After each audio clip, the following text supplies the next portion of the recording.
നമ്മുടെ ചെവിയിൽ എന്തെങ്കിലും ബുദ്ധിമുട്ട് വന്നു കഴിഞ്ഞാൽ നമ്മൾ മരുന്ന് ഒഴിക്കാറുണ്ടല്ലേ? ആ മരുന്നിൻ്റെ ഒരു തുള്ളി ചെവിയിലേക്ക് വീഴുമ്പോൾ നമ്മൾ ഏറെ അസ്വസ്ഥരാകാറുണ്ട്. അതല്ലെങ്കിൽ കുറച്ച് തണുത്ത വെള്ളമാണെങ്കിലോ നമ്മൾ കൂടുതൽ പ്രയാസപ്പെടും.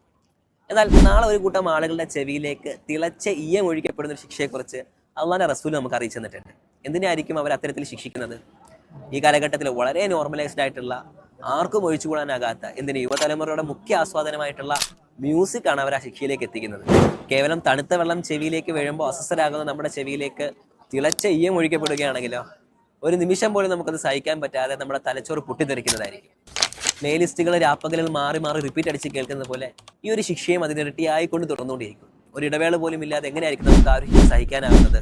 അന്ത്യനാൾ എടുക്കുമ്പോൾ ചില ഹറാമായ വിഷയങ്ങൾ വളരെ സാധാരണവൽക്കരിക്കപ്പെടുമെന്ന് പ്രവാചകൻ സല്ലല്ലാഹു അലൈഹി വസല്ലം നമുക്ക് പഠിപ്പിച്ചു തന്നിട്ടുണ്ട്. അതിൽ പ്രവാചകൻ ഉൾപ്പെടുത്തിയതാണ് ഈ സംഗീതവും മദ്യവും ഒക്കെ. അതുകൊണ്ട് നമ്മുടെ മക്കളെ, യുവതലമുറയെ ഈ താൽക്കാലികമായ ആസ്വാദനത്തിൽ നിന്ന് പിന്തിരിപ്പിക്കാൻ നമുക്ക് പരിശ്രമിക്കാം. നാളെ ഒരിക്കലും അള്ളാഹുവിന്റെ അടുക്കൽ ചെന്നിട്ട് എനിക്കിതിനെക്കുറിച്ച് അറിയില്ലായിരുന്നു എന്ന് നമുക്ക് പറയാൻ കഴിയില്ല.